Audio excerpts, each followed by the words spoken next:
Good day, everyone. For Epic News, this is your host Marcelo Palermo. We had the vice presidential debate going on here, the only one going on in Utah yesterday. And if you're expecting an analysis about who won the debate, well, you are in the wrong channel.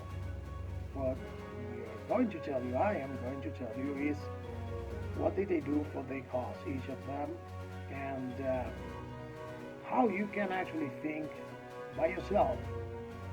You know, and it's easy to understand if you have been in the news business for a long time that news are not exactly always a chronicle, not exactly always absolutely unbiased. There is bias, and there is bias all over the place. How do you understand this? Well, you have, for example, let's bring it to nowadays U.S. election terms. You have media that are pro-Trump and media that are pro-Biden. Media that are against Trump and media that are against Biden. That is part of the deal, and it has always been like this. The only difference is that perhaps nowadays you can see it way more exacerbated that you probably experienced it or saw it time ago or time before this crazy years. There is obviously a gap, there is divisionism, there is a fight between the political forces, but more than anything, there is a fight that most people don't understand. Yesterday in the debate, each candidate actually stated their case. Mr. Michael Pence, Vice President Michael Pence, who's President Donald Trump's vice president, stated a case of why you should vote for Trump Pence. And Mrs. Kamala Harris, Senator Kamala Harris, stated the case of why you should vote for the formula Biden-Harris. The thing is, it was clear that there are opposite visions of what the country should be in political, economical, financial, and social aspects in the next 4 years.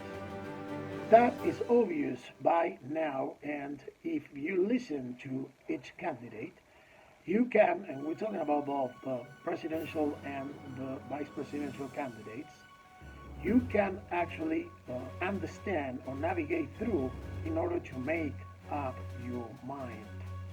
Now, if you need more information regarding the candidates, what you should do is use that wonderful tool called Google and even social media to actually get to their platforms. You eventually will be redirected to each candidate's platforms, and you will be able to see, at least have a glance at their political, economical, financial, and social plans. And also plans regarding other things such as the environment, police reform, social policies, projected work creations, taxes, etc., etc., etc. It is a way for you to, if you are undecided, make up your mind to go to Google and Google things like Biden-Harris financial or economical plan, Trump-Pence ideas on taxes, Trump-Pence's record on coronavirus, Biden-Harris ideas on how to deal with the coronavirus situation. Here I giving you, here I am giving you some phrases that you can actually type on Google, and by that you're going to be redirected to mostly the candidates' websites or different websites or sites in the digital media and the web media, the social media as well, in where you can get actual and factual information about what are the stance on each issue from each candidate. You can actually know and learn the differences between Mr. Trump and Mr. Pence and Mrs. Harris and Mr. Biden. If you want, by even typing things such as Biden stands on, let's put it this way, abortion. Kamala Harris stands on abortion. Donald Trump stands on abortion. And Mike Pence stands on abortion. things like that. Or you can change the word abortion for anything you want: coronavirus, um, economics, uh, social situations, policies, etc., etc., etc. Any words that can come to your mind. If you think about the way the debate went yesterday, both candidates were a little bit more respectful than what we saw and what happened weeks ago with the presidential debate. Well, now we have a situation, and that is that President Trump is actually infected with COVID-19, although he's claiming that he's feeling way better. He's in that situation. He's convalescent. Him and his wife are convalescent, and many other people, staff members of the White House, had actually contracted coronavirus. And well, it's an incognita now. What is the question? The main question now is which one was patient zero that we're talking about, advisor of X? But there are many theories and many unanswered questions. One of the unanswered questions is, when did the president got his last negative test?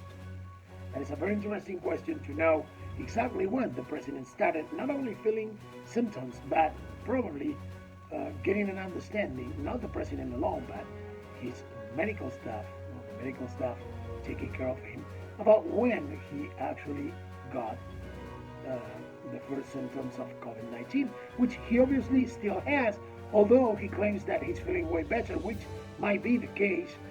But again, when you're hit by something like COVID-19, you can feel better today, and you can feel worse tomorrow.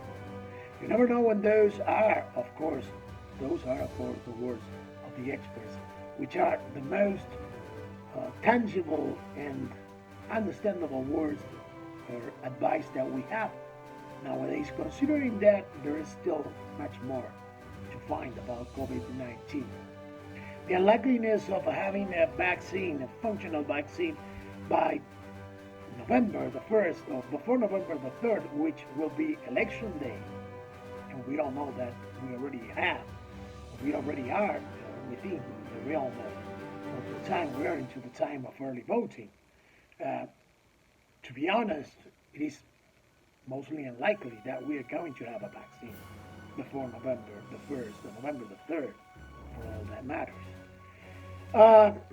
Even by before the end of the year, most approaches are indicating that vaccines will be developed, but we are probably going to get enough doses and everything said with trials and everything included by around mid-2021, or even by the fall of 2021. Those are the most pessimistic voices within the scientific community, but arguably they also might be the most realistic ones. So being in this situation, you have to juggle many things in your mind, spirit, and heart right now.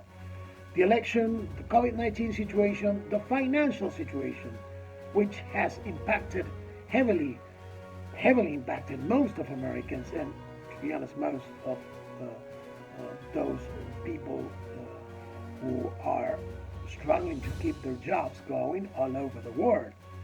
So you got to deal with that, and you got to have an understanding of which one is the best option according to you to keep on moving forward through 2021 and the next 4 years. The decision is yours. We shouldn't be, as journalists, tendentious and biased in trying to motivate you to vote for one or another candidate. What I have to motivate you to do is to do your research, get properly formed and informed, and learn the difference between one proposal and the other. The Republican, led by Donald Trump and Michael Pence, and the Democratic formula led by Joe Biden and Kamala Harris. On November the 3rd, your vote has to be in. But an informed vote is way better than a rushed and undecided, pretty much over the top kind of vote. Get informed, you don't have much time. We are literally weeks away from November the 3rd, and to be honest, you already should know, or try to be around knowing, or getting a glimpse or an idea of who you're going to vote for. Be informed, we are going to keep on helping you out, And please, if you need to have questions answered, unanswered questions that you have, send us a comment right here and check our videos here at Amo Galdos, Marcelo Palermo, Álvaro Galdos, Epic News. We're going to keep on informing you. Stay with us because we're going to stay with you. You'll have a blessed day. Thank you for watching.